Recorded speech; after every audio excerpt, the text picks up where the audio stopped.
There it goes.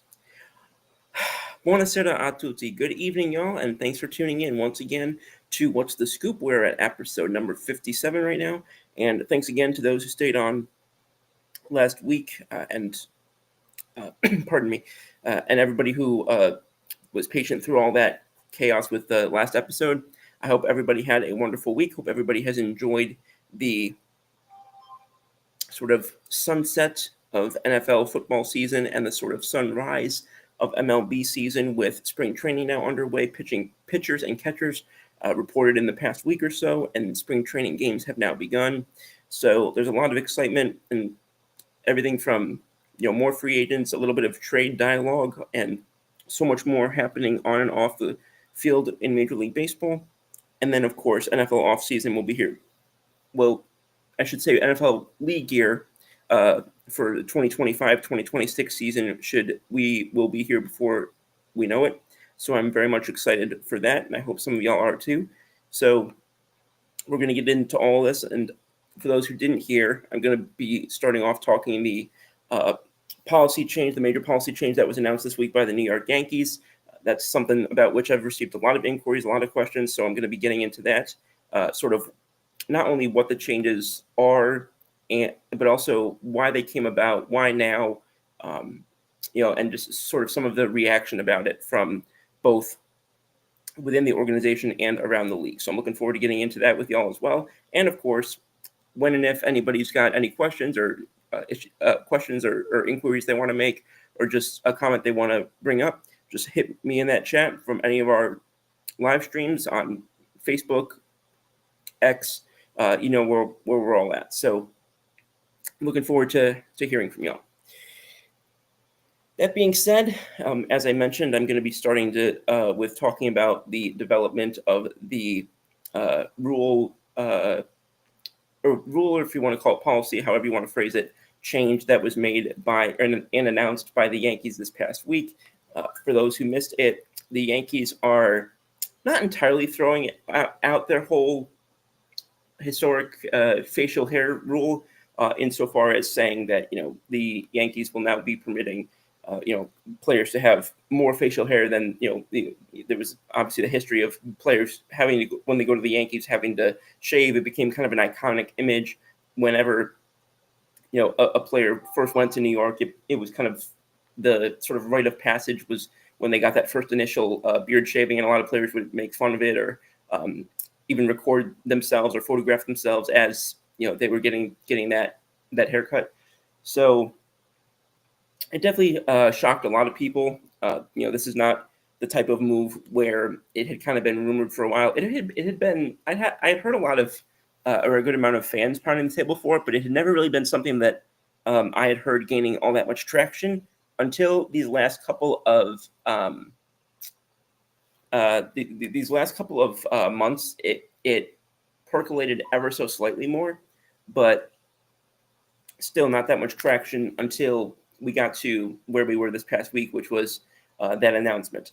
Now, the sort of lead into this. So apparently this was something that had been within the conversations intra-organizationally for some time. Apparently, there were statements that were made by everybody from Brian Cashman to Hal Steinbrenner, and Hal Steiner, he made the kind of the official announcement of the fact that they were going to be rolling this back. Now, the reason why I'm reluctant to say getting rid of that policy is because it is evident that they're going to be. They made kind of like a tongue-in-cheek sort of Duck Dynasty reference, like don't expect it to look like Duck Dynasty or all of that.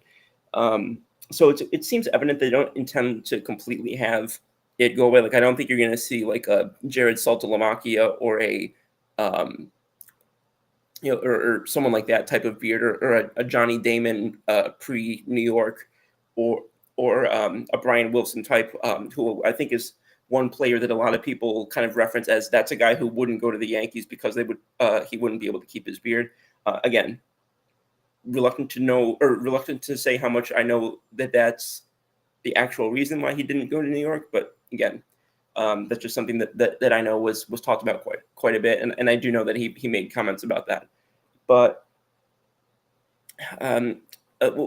And the one major thing that kind of caught my attention was Aaron Boone in particular, but I know that multiple people reference this. Aaron Boone went public the other day and basically saying if one player determines that he doesn't want to be here because of this type of policy, then that's one player too many. Well, now I'm sure there's at least one player in the past years who that was part of their decision. I think if it's the entirety of your decision or like the deal breaking factor and you going to New York, I would find that incredibly surprising personally. But again, I'm not in anybody else's head. But I think that if you like, I was asked a couple of days ago what I thought about the change and if I was for or against it, and I'm not really either. I'm not really for it or against it because, on one hand, I have always respected the fact that the Yankees, quote unquote, do it differently. They're the last team that got rid of the sort of facial hair policy that had been permeating through Major League Baseball for the past few decades. After it was kind of officially, I guess you'd say, instituted by a lot of clubs, which was back in the mid 20th century. The Reds were the last team to really get rid of that, and that was done well over 2 decades ago. So the fact that they were kind of the last team and they had that sort of Steinbrennerian, I don't know if I can even convert that into an adjective the way that I'm trying to, but that sort of nobody's above the team. The team looks, the team is all uniform. It's the same reason why they've kept the pinstripes the same way, like all this stuff. So I've always appreciated and respected and admired that commitment to tradition. However, in my vantage point, and I believe that was this, has been obviously the Steinbrenner's vantage point right through ever since they, brought the team over and acquired the team back in, I want to say it was 1973. But ever since then, the Steinbrenners have been synonymous with winning and or commitment to putting a winner on the field. Now, some people are going to say, well, they're not committed to that anymore, blah, blah, blah, blah, which don't, because now if you have that opinion, that's completely valid, and if someone wants to argue with me, go back and forth, but it's just, to me, I get it so tiresome when they've had a top payroll over the past decade, and even before, with the exception of that brief period of time where they went under that threshold when it was in the 189 million, which I think was 2013, because it was the offseason before they went on that spree and signed Beltran, McCann, Ellsbury, and acquired, I think there's somebody they traded for that offseason whose name no, actually, I'm struggling to remember if that was the same offseason that they got Tanaka or if that was one offseason apart. But in any event, so I have always admired that because I feel like it just fits in fits in together as sort of the Yankee way. But the unfortunate part of the matter is, the Yankees, who used to be able to sort of flex their financial muscle to a greater extent than any other club, that is just no longer the case. Between marketing, between branding, between social media, between the sort of growth of international markets. I mean, we've seen what the LA Dodgers have been able to accomplish in Japan the past couple of years. That's just not the case. That's just their secret sauce, which is not so secret, of just being able to outbid everybody else, is just not the case anymore. Toronto gets a higher. Toronto's front office has, or not front office, ownership has a greater revenue bringing that they kind of gross per year than does New York. The Mets, obviously, Steve Cohen can outbid anybody. So as much as people want to say, oh, the Yankees are cheaping out, I'm sorry. The minute you get close to a $300 million payroll, you are no longer cheaping out. People don't want to hear the fact that New York no longer can, run laps around every other of the 29 teams in terms of cash. And I think people sometimes struggle to understand that net worth or the amount of money that the Steinbrenners are worth doesn't always translate to liquid assets that you're able to turn into finances to be able to increase your payroll. I think sometimes that's kind of a hard thing that I think sometimes maybe gets lost in the sauce type of conversation when you're having that type of conversation. But beyond that, beyond that whole side of how I respect that and how I admire that, I do also agree with the fact that it may not be that rule itself keeps players from signing in New York, but it may be something that it's a symbol of other things that may be keeping players less interested in going to New York. Players like to market themselves. Players, and a lot of the ways that players market themselves. I mean, like I mentioned, Brian Wilson. A lot of players market themselves from their appearance, from their just look, their persona, and their likeness. I mean, we'll go back even over 20 years, and one of the things that Alex Rodriguez wanted when he was originally going to be traded to the Boston Red Sox was to keep the rights to his likeness. So he was a bit ahead of his time in terms of where things went from there, sports-wise and baseball-wise. But I don't think that there's really um, I don't think there's really a strong argument that can be made that if something like that is keeping great players away from your organization, or is more apt to bring them to a place like the Mets or the Dodgers, then I struggle to see how that possibility where that could potentially be limiting the talent pool from which you're able to acquire players year after year. I'm struggling to see why that's worth dying on that hill. So yeah, I was somebody who I did like the rule. I kind of appreciated what it represented and the tradition and history that went along with it. But the biggest tradition that I care about as a fan is winning and putting yourself in position to try and win every year. I've been grateful that the two worst seasons that I've seen as a baseball or as a Yankees fan were 84 wins and 82 wins, I think, in 2023. So I've been fortunate to not sit through one losing season as a Yankees fan through my whatever it is, 16, 17 years of watching games. I started watching the first game I watched on TV was late in 07. But in any case, so that's kind of my long-winded way of saying that I can see both sides on that.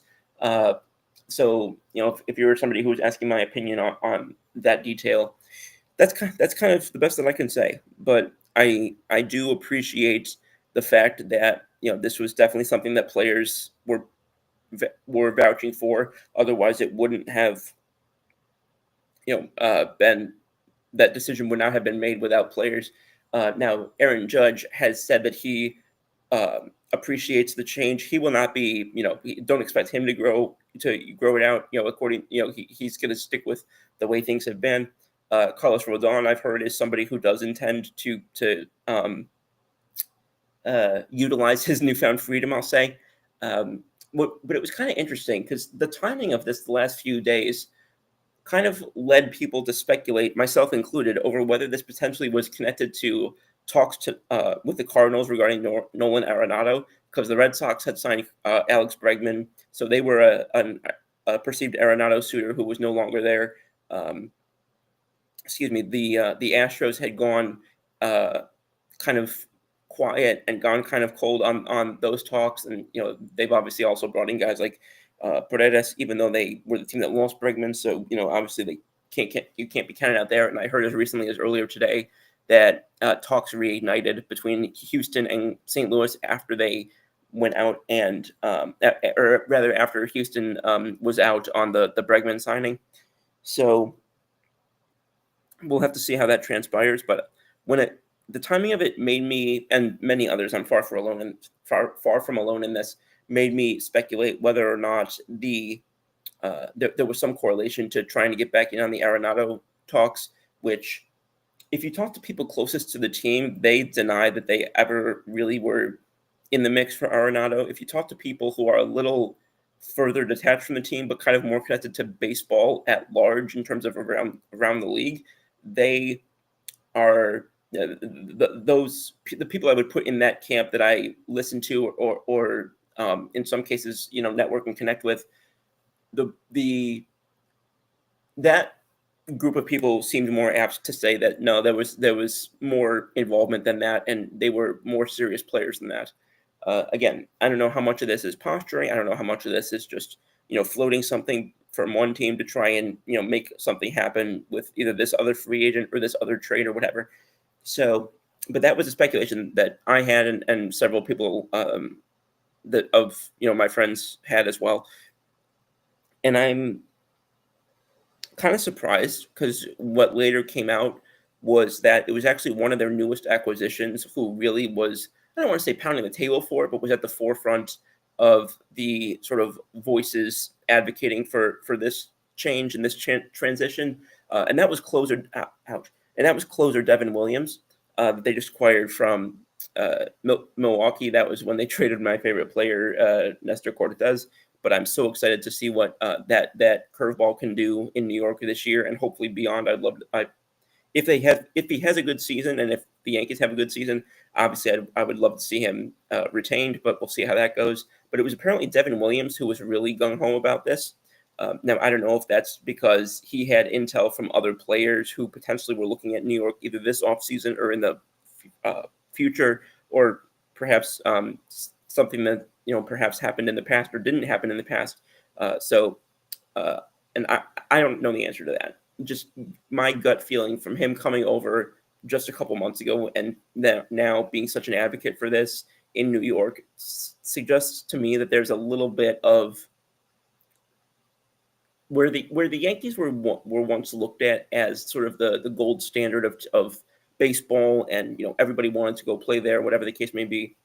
It's evident that that's changed, and the unfortunate, that's just the unfortunate nature of it. The evidence says that has changed, and I do kind of wonder now if there was sort of an undercurrent over the last couple of years, increasing around players around baseball, that they've gone from that to almost certain players looking away from going there potentially, because while they may still be able to offer the most money, which is not always the case in this day and age, but while they may still be able to offer the most money, some players don't like the attention that going to the Yankees brings, which I can't blame them. Some players just have priorities that bring them other places. Some players like staying closer to home, and that may keep them in another part of the country, or whatever the case may be. But there seems to be a less ubiquitous pull that the Yankees have around the league, and I'm curious now to see in the aftermath of this, do we get players coming over now, and is it clear that they don't intend to shave their facial hair or change their sort of unique look. I'm not able to think of the word that I'm trying to use right now, but their sort of unique brand of appearance. And is that a situation where they perhaps do put themselves in position to either keep or acquire a player who may not have been as gung ho about going to New York in the past?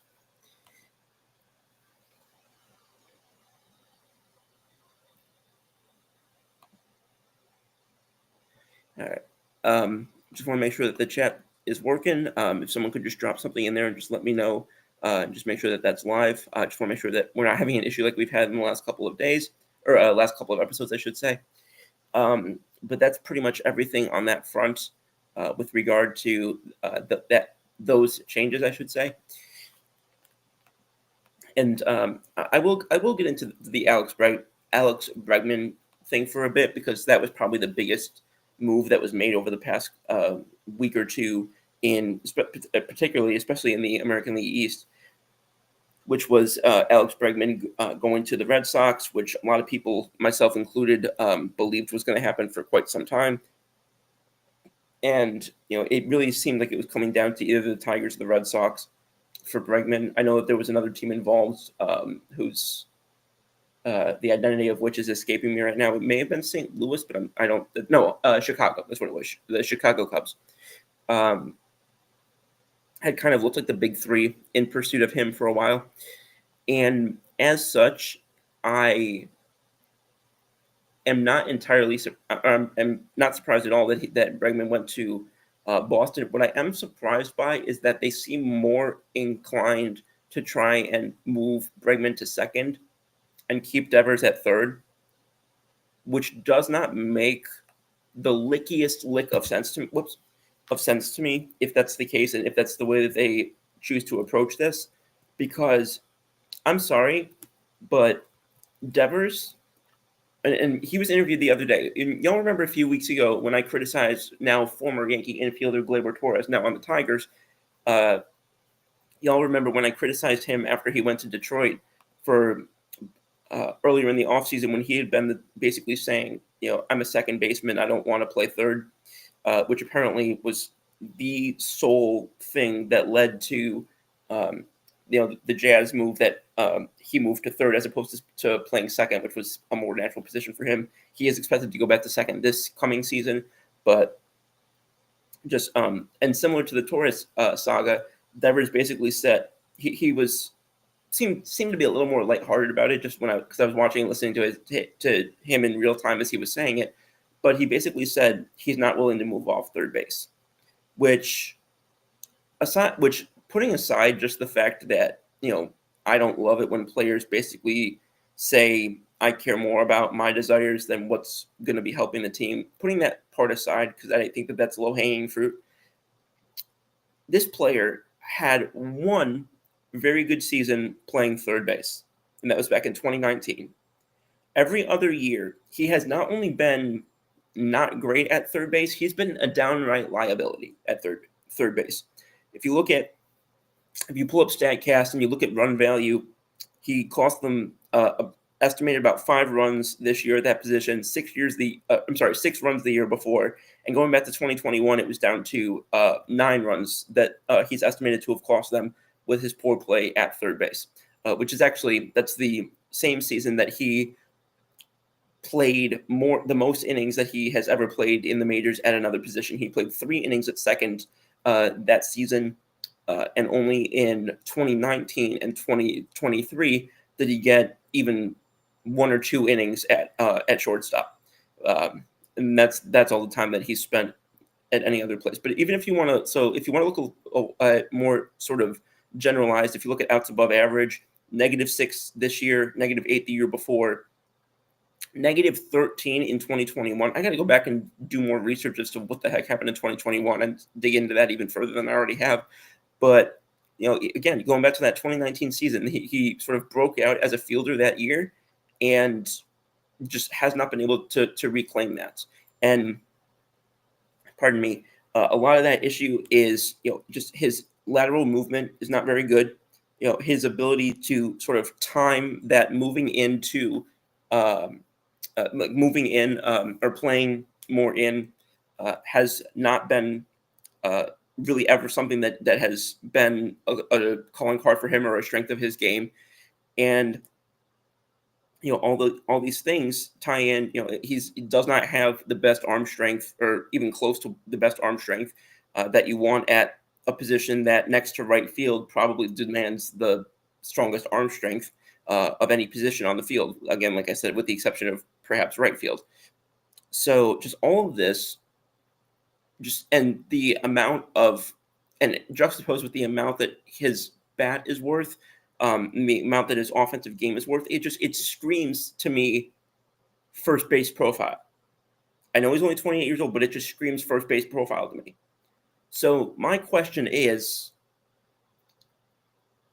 will the Red Sox, I don't know if it's going to be Cora, I don't know if it's going to be his staff, I don't know if it's going to be higher up like Craig Breslow and his company, Brian O'Halloran. I don't remember if Brian O'Halloran is still there.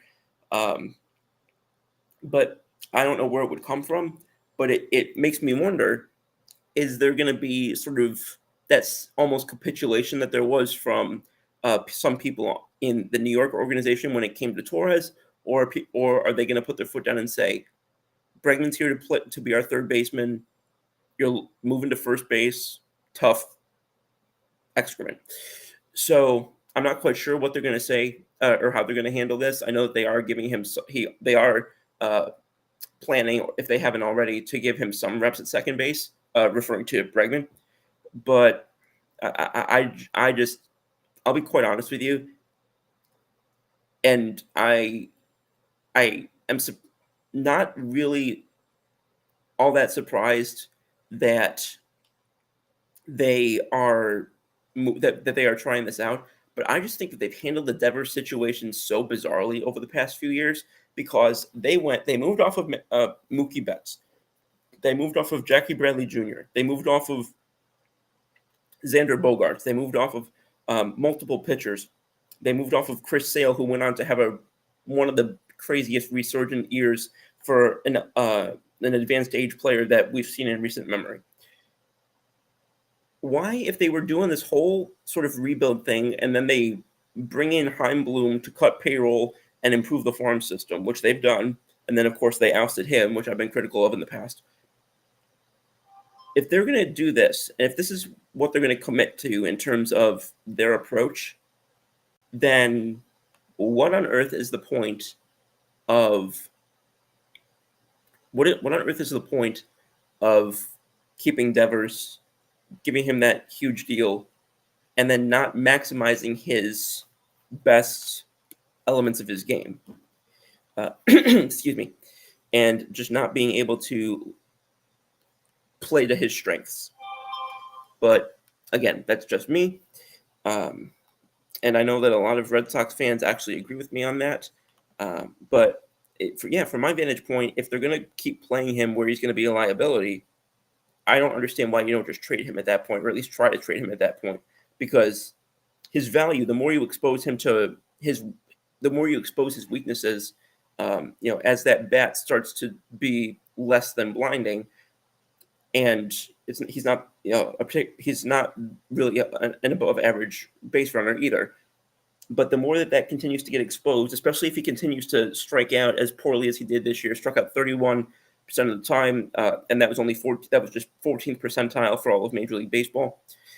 I think he's going to get more and more exposed, and I think that they're going to see his value decline. I think that in a few years, they're running a serious risk of saying, oh, crap, they're basically making a similar mistake to, I believe, this mistake that we get on the Yankees for making in 2017, when ironically, when they went out and got an offense first star in Stanton, as much as I love Giancarlo Stanton, and he's become perhaps the best October player the Yankees have had in that time frame, their approach to lineup construction just became so, I don't know if I would say one-dimensional, but very walk, homer, strikeout, 3 true outcome, all of that.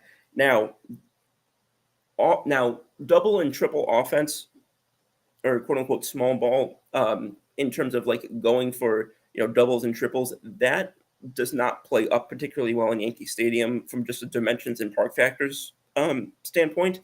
But that doesn't mean also that you should have one archetype of player in 9 spots in your order.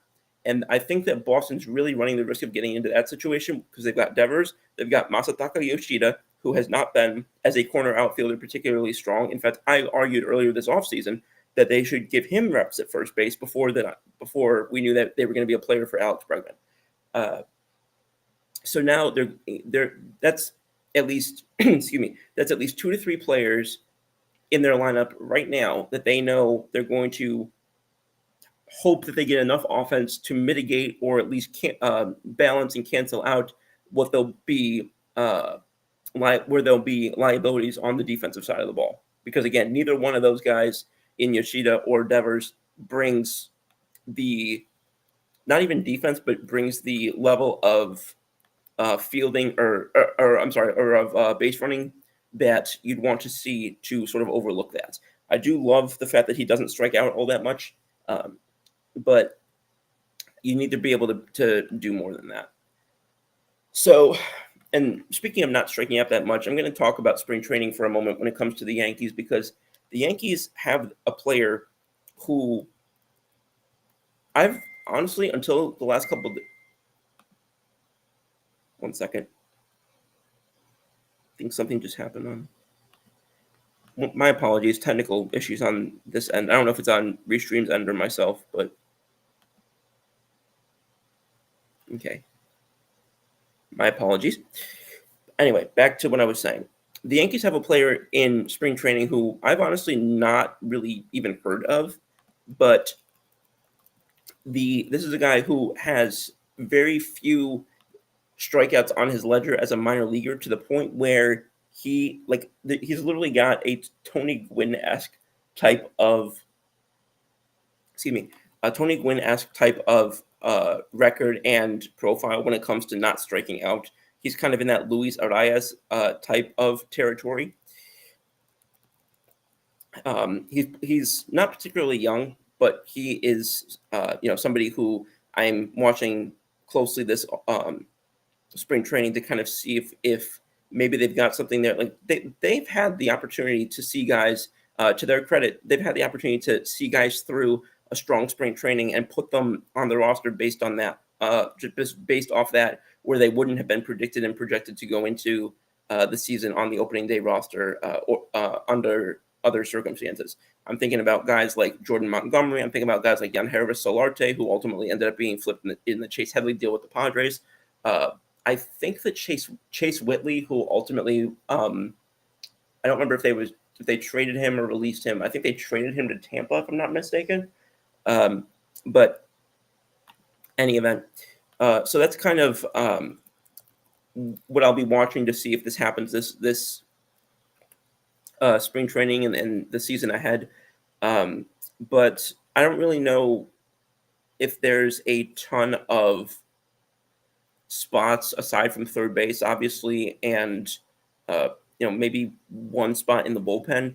I don't really know if there's a ton of room for players to get moved on to the roster with at the expense of somebody who's already anticipated and expected to be part of the team this season. Excuse me. For example, you're looking at the infield. You're going to have Goldschmidt. You're going to have Jazz. You're going to have LeMahieu. You're going to have Cabrera. You're going to have Volpe, and I'm presume you're going to have Peraza at some capacity. Because if not, then I think you're being ridiculous. So that's 6 players right there. Then you've got, of course, your 5 or 6 starters, your bullpen. There's not a ton of spots that haven't already been allocated, even though the season hasn't started yet. So I don't know if that leaves a lot of room for players to be sort of surprise, excuse me, to be sort of a surprise breakout star that ends up breaking camp with the team. But if he's able to, then I think that it might end some really nice, or not end, it might lend itself to some really nice balance within the Yankee lineup, because we've been complaining about that for so long, and I think the Yankees know that they could benefit from that. And pardon, but I think that they should do well to themselves too. And this is the thing. This is why I don't pay much attention to spring training stats or records or games or whatever the case, because again, there are so many players. Like there are just so many players who are going to be in the regular, who know they're going to be in the regular season roster. Well, usually veterans who, when they go in through games, they're trying to maybe just work on one aspect of their game. Maybe it's developing a new pitch. Maybe it's working on your approach at the plate. Maybe it's just trying to get more solid fundamentally. Maybe whatever the case may be, and whether it's on the mound, field, or at the plate. So they're not really going in with the mindset of trying to win games the same way as to win games the same way as they would be doing during the regular season. So as a result of that, I don't think that, and I think some people around Yankee universe social media sometimes look at spring training games and numbers with the same exact goggles through which they view regular season stats and numbers, and I don't have a really much agreement with that at all. But the statistic or the position battle that they are openly kind of going through right now And the one that a lot of people have their eyes on, both in and out of New York, is third base. So we were told for a while that it's basically a three-person job if they don't add anybody else. And that three-person job or three-person race or battle is between DJ LeMahieu, Oswaldo Cabrera, and Oswald Peraza. Now, I've expressed my strong opinions on DJ LeMahieu in the past. I think he was a fantastic acquisition for the Yankees when he was acquired. I think that the move to add a sixth year, I think that they knew was probably going to hurt them later on or not age as well. But I think that I know that they did. They added that extra year, as they often have done. They did it with Max Fried as well, to bring down that annual value number, which was going to be what counted against their luxury tax bill. So trying to get almost a sort of New Orleans Saints-ish version of kind of getting, not circumventing the cap, but getting creative with it. So I know that was a big portion of why they gave that sixth year on that deal. And obviously that deal has not aged particularly well. He is not the MVP batting title type of player who plays solid defense and who is not really a threat on the base paths. I wouldn't necessarily go that far, but who has that as part of, who can do it, when he needs to, or at least could when he first came to New York. And he basically just became a $15 million a year albatross. And last year, we know what happened with that sort of what people believed was a phantom injury at the end of the year. There was, he was not really any sort of factor going into the World Series run. So in my mind, that brings the position, if it were me, brings the position down to Cabrera and Peraza. But to me, this is an easier decision than a lot of people seem to be making it out to be, and I guess just in my own mind. But you've got Cabrera versus Peraza. You still haven't given Peraza an everyday opportunity to see what he can be. When I've spoken way too many times on the show already about the amount of time or the amount of deals that he was kept out of because they were refusing to trade him or reluctant to trade him. So if that's been the case this whole time, then why, if that's the case, then that's the type of player who you go out of your way to find a way to put in your lineup when he's ready. It's not the kind of player that you keep making excuses for, why he's got to stay down. Now, and it almost, to me, and again, this is a question that I'm asking. This is not anything that I've heard, and I don't want to paint a negative picture of a player before he even really gets a chance at the major league level. But it gets me curious if there's something off the field that is preventing him from this. And I don't know if it's a nagging injury that they're not talking about. I don't know if it's maybe something where he's kind of struggled to acclimate personality-wise, and I genuinely don't know. But it's just not really passing the smell test for me that he has not gotten more of a chance, specifically with how highly they were holding up. If you remember, he was in the same conversation as guys like Anthony Volpe in terms of unwillingness to trade. So the fact that that he's in the name of or his name is in a position battle within the spring training camp for the Yankees, and he's not considered a lock, is really shocking to me. Well, I shouldn't say it's not shocking. I shouldn't say it's shocking to me. It's shocking to me if I didn't already know the way the Yankees had handled Peraza to this point. But and then obviously the other player being Oswaldo Cabrera. Oswaldo Cabrera, in terms of the non-core players like Judge Stanton, Oswaldo Cabrera, save for those types of players, might be my favorite player on this roster. He's clearly very good for vibes. He's always smiling. He plays the game like a kid, and I mean that in an extremely positive manner. And of course, he's got Bugs Bunny-esque utility ability.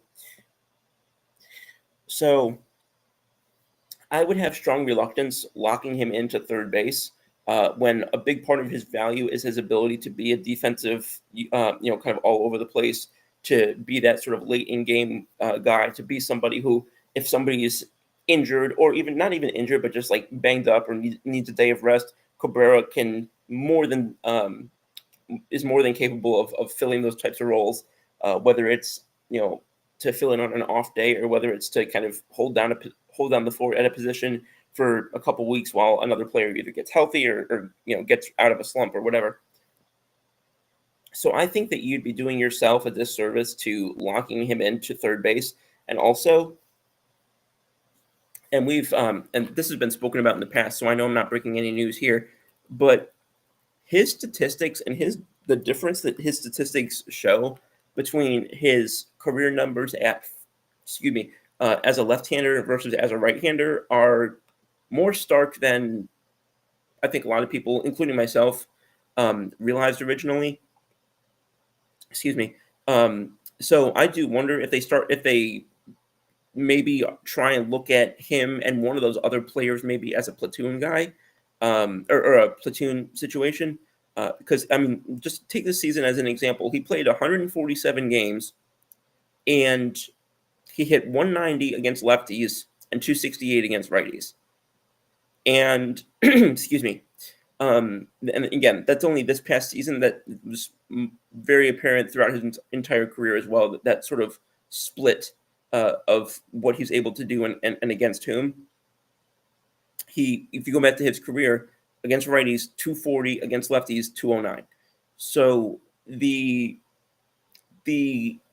evidence on Cabrera's ledger is so, in my mind, points so clearly to the fact that this would be a good player to look at as a potential platoon guy with somebody else. I don't know if that would be one moment.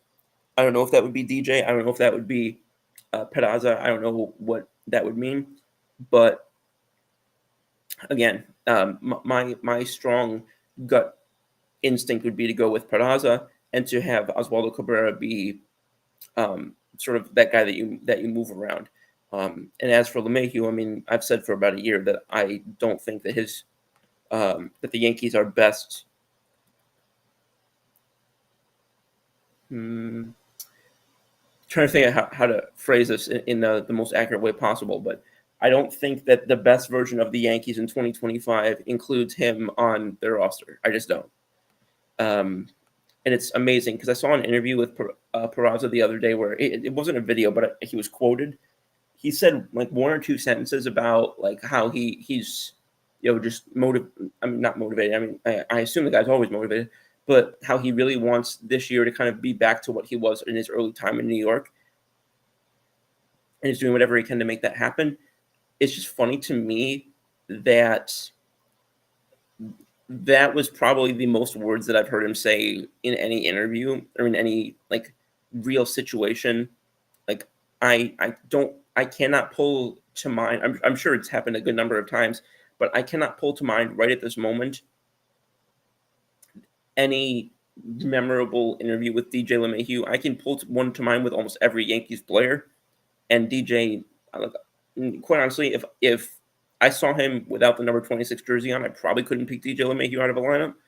So it's just interesting how he kind of has just become this. Not even with regard to his struggles on the roster, because I mean Joey Gallo and other players going back, Chris Carter's of the world, those types of players. Yeah, they really struggled, but they were in front of the camera a good amount too, still.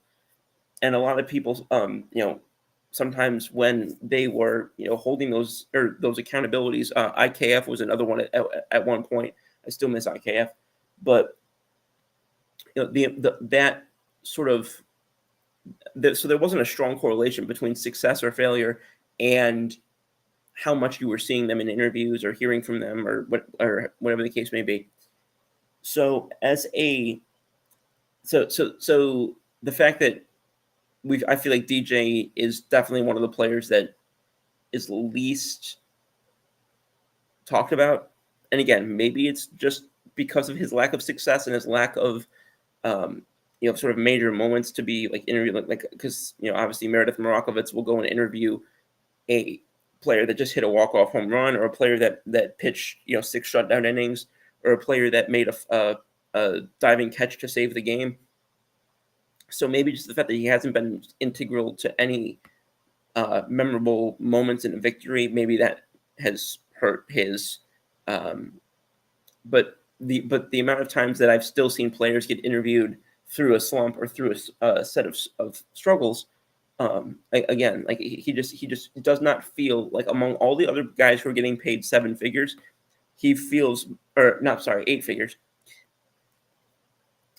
He's just continuously seems like the one guy who was not getting the same spotlight under the media, for better or worse, or the same sort of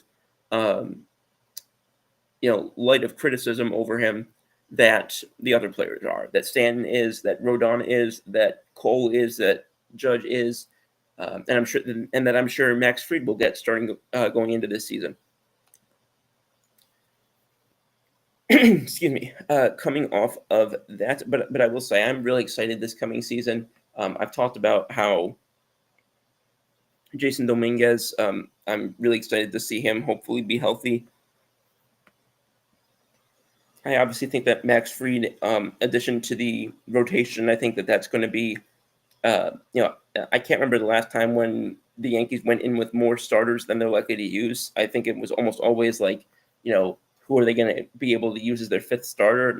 It's who is not going to make the cut. Pretty much everybody believes it's going to be Marcus Stroman, but we don't know for certain. Don't know for certain yet. So we'll have to see how that transpires. But it's wild to me. It really is. Sorry, 1 second. I don't know what's going on, but the chat's been bugging out today, and I do not understand why. I apologize for that. But in any event, excuse me. But yeah, I'm looking forward to. I think that Austin Wells is going to be a fascinating curiosity, based on the fact that I've said, like I said before, he's going from a player for a while who they didn't think was going to stick at catcher to now being the everyday catcher with no Trevino as a safety net. Also, the backup to the catching position is going to be quite interesting as well, because a lot of people just kind of baked in that it was going to be Alex Jackson, who was acquired from, I think it was the Rays, who is going to be that position. But I remember saying in a previous episode, I don't remember if it was the episode with Kenny or which episode it was, but I remember saying, don't sleep on J.C. Escarda coming in and either being the backup catcher, or at least making the team as a third catcher if they do have to keep 3, which I don't think would be the worst idea. But excuse me. But yeah, I would not sleep on Escarda. The early returns from him in camp have been positive. There's been a lot of people who have been impressed with, and he also has ability to play other positions as well. And if you know me, you know that I am always a sucker as a player, looking at players for being able to play multiple positions, and that's why that's why I'm so highly excited about Cody Bellinger in particular. I know that this statistically will probably see a better return on investment from guys like Devin Williams or guys like Max Fried. I know that's more likely. However, I can't shake my excitement of what Cody Bellinger, not only what he brings to the team, but what he allows Aaron Boone to do around him.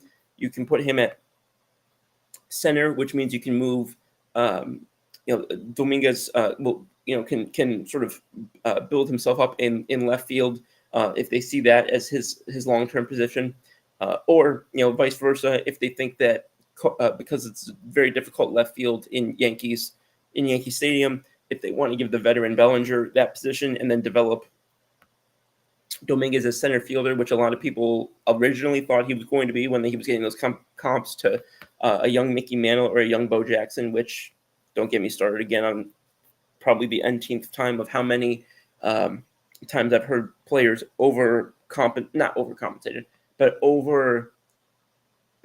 compared out of their depth to at a far too young age. So, and then just even if it's not either of those things, if he goes to first base, if Goldschmidt needs a day off, or God forbid, is banged up, just he allows so many different constructions of that roster in that lineup and that defensive depth chart.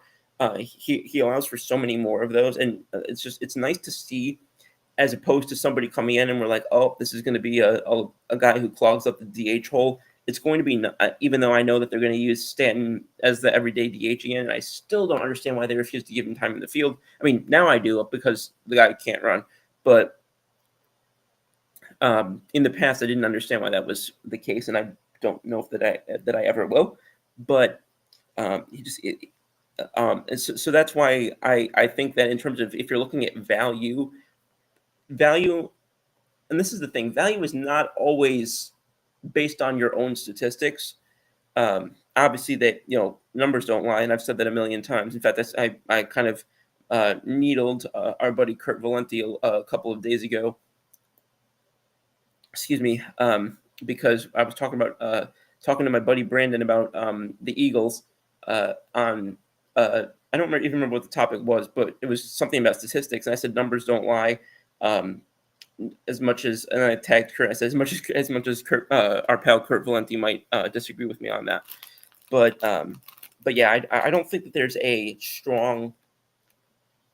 I never saw a strong analytical or traditional statistic reason to keep him, but or to keep him off the field, but evidently they saw, for whatever reason, that was the better approach.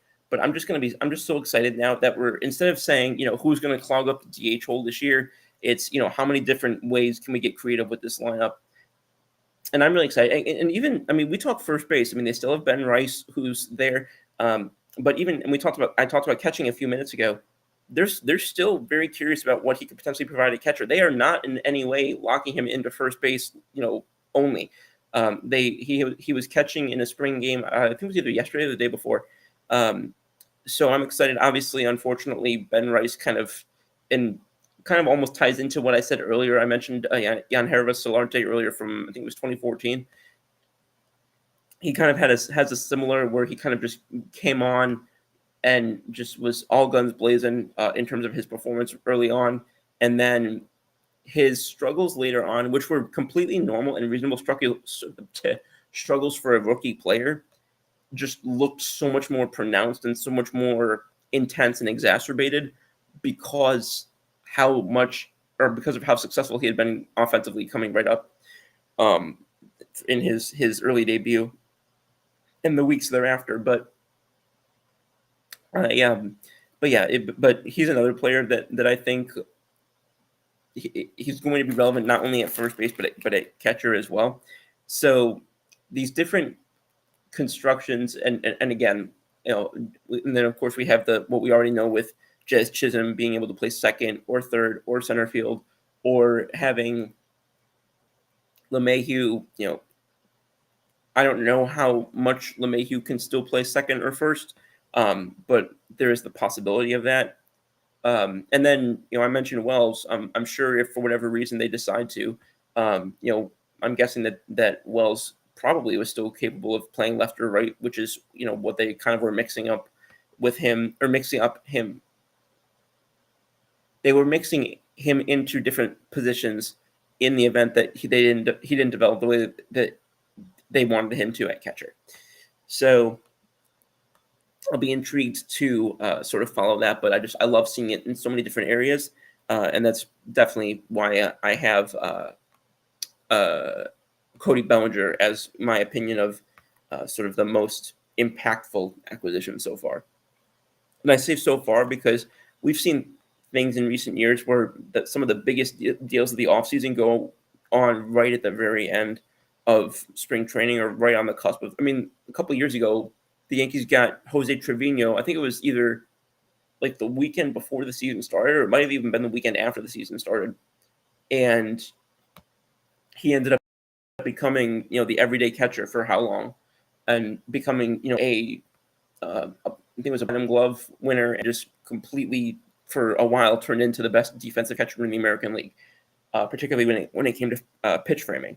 So I'm always and I also when it comes to football, and it's but in that sense it's more along the lines of like low draft picks. Like I think that if players are acquired in certain time frames or via certain means, I think sometimes people look at them and it's almost the polar opposite of that sort of overhype where you're calling a guy who hasn't taken a snap under center or an inning of professional baseball, and you're comparing him to an all-time great. But then we also see this on the complete opposite side where we look at guys who are fourth, fifth, sixth round picks in NFL or in baseball. They're again guys like that are either claimed off of waivers or are the player to be named later in a trade that kind of goes under the radar.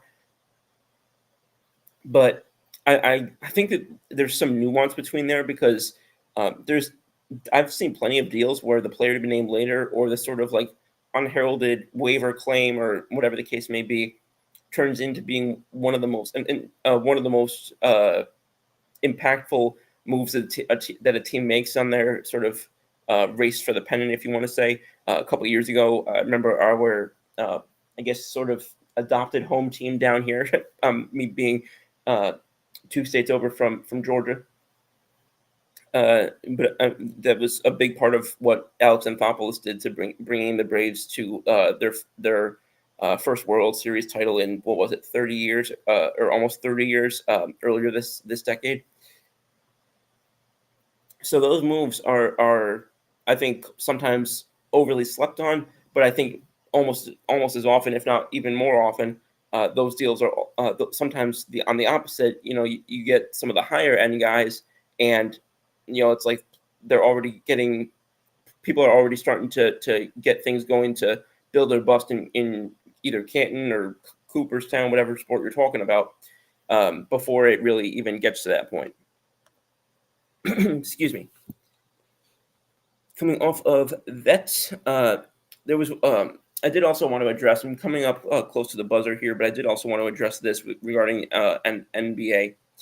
For those who didn't see, it was announced by Shams Charania, a major NBA insider, a couple of hours ago. It was announced that Spurs Hall of Fame coach Greg Popovich is not expected to return this season, and his NBA future is on. This is a direct quote.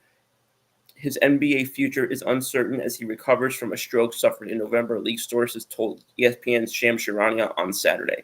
The latest development provides some closure during what has turned into a difficult season for San Antonio, which Thursday announced plans to shut down franchise superstar Victor Wembanyama after he was diagnosed with a deep vein thrombosis in his right shoulder, which basically is basically saying he's having blood clotting issues in his shoulder. So obviously, whole basketball world gonna be continuing to pray for Coach Popovich.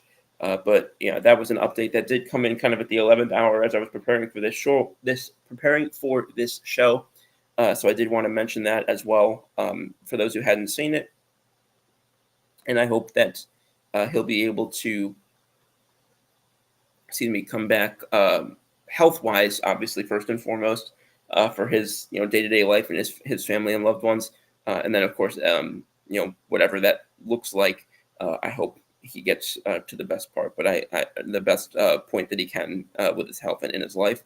But that being late breaking news, I also wanted to mention that before I closed out the show.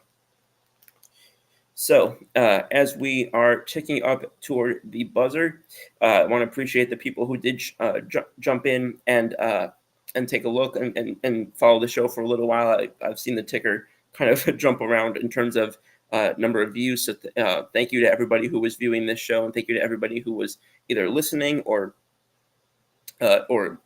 watching directly. I greatly appreciate it. Always appreciate having everybody who makes it who makes regular appearances on these shows every week. And we've got spring training. It's going to continue. We're going to be finally hitting March in the next several days here.